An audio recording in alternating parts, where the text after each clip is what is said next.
Chapter 2, Stargirl. When we got to school the next day, Hillary Kimball was holding court at the door. "She's not real," Hillary said. She was sneering. "She's an actress. It's a scam." Someone called out, "Who's scamming us?" "The administration. The principal. Who else? Who cares?" Hillary wagged her head at the absurdity of the question. A hand flashed in the air. "Why?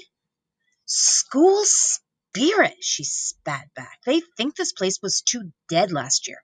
They think if they plant some nutcase in with the students—" "Like they plant narcs in school," someone else shouted.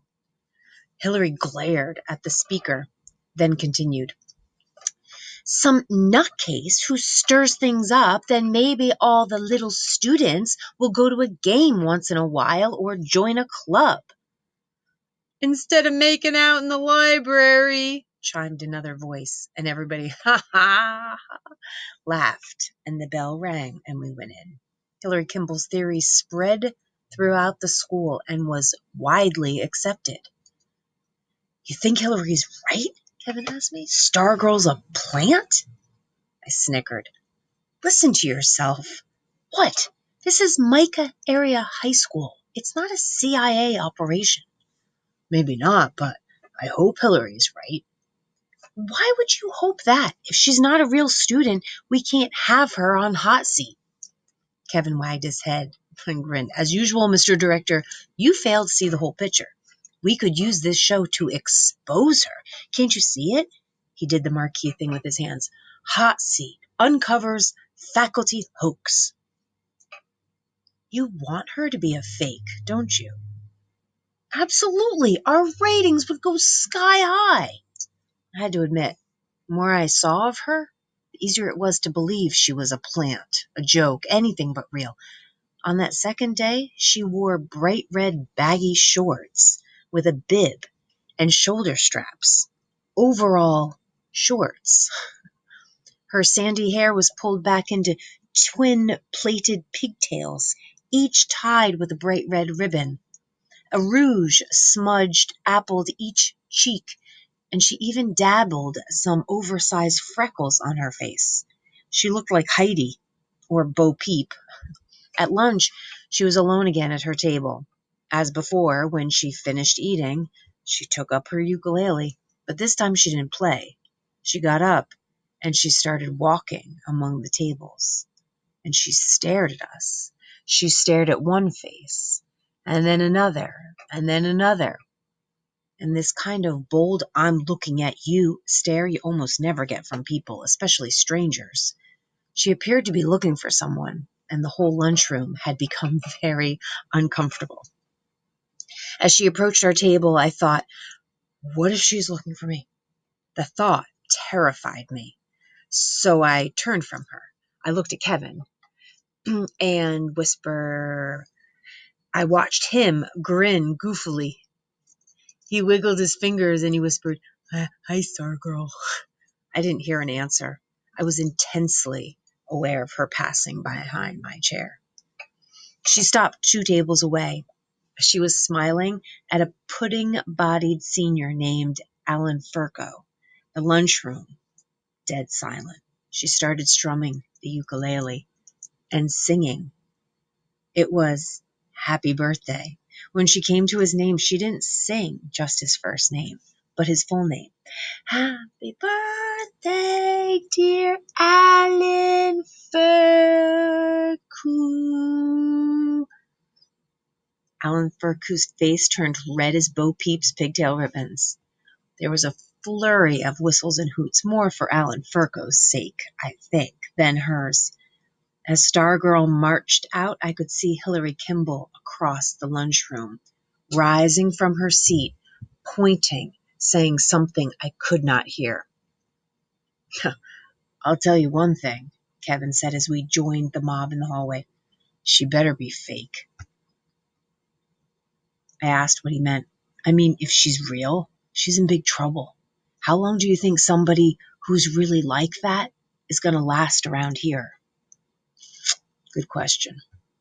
Micah Area High School, MAHS, was not exactly a hotbed of nonconformity.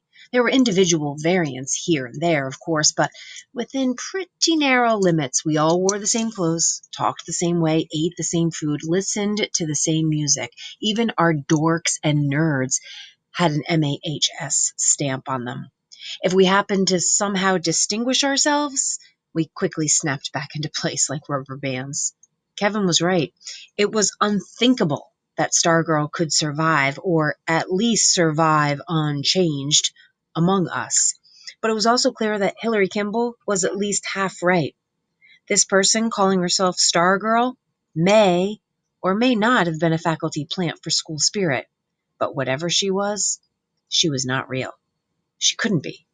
Several times in those early weeks of September, she showed up in something outrageous: a 1920s flapper dress, an Indian buckskin, a kimono. One day she wore a denim miniskirt with green stockings, and crawling up one leg was a parade of enamel, ladybug, and butterfly pins.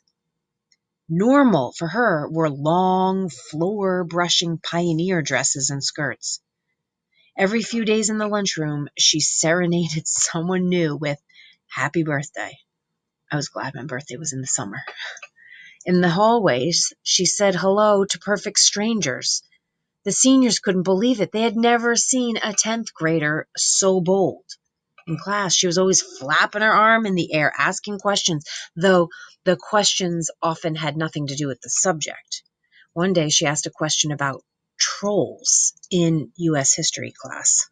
She made up a song about isosceles triangles. She sang it to her plane geometry class. It was called "Three Sides Have I, but Only Two Are Equal." She joined the cross-country team. Our home meets were held on Micah Country Club golf course. Red flags showed the runners the way to go. In her first meet, out in the middle of the course, she turned left when everybody else turned right. They waited for her at the finish line. She never showed up. She was dismissed from the team. One day a girl screamed in the hallway. She had seen a tiny brown face pop up from Stargirl's sunflower canvas bag. It was her pet rat. It rode to school in the bag every day. One morning we had a rare rainfall. It came during her gym class. The teacher told everyone to come in, and on the way to the next class, they looked out the windows, and Stargirl was still outside in the rain, dancing. We wanted to define her, to wrap her up as we did each other, but we couldn't seem to get past weird, strange, goofy. Her ways knocked us off balance. A single word seemed to hover in the cloudless sky over the school. Huh? Everything she did seemed to echo Hillary Kimball. She's not real. She's not real. And each night in bed, I thought of her as the moon came through my window. I could have lowered my shade to make it darker and easier to sleep, but I never did. In that moonlit hour, I acquired a sense of the otherness of things. I liked the feeling the moonlit light gave me, as if it wasn't the opposite of day, but its underside, its private side, when the fabulous purred on my snow-white sheet like some dark cat coming from the desert. It was during one of these night moon times that it came to me that Hillary Kimball was wrong. Stargirl was real.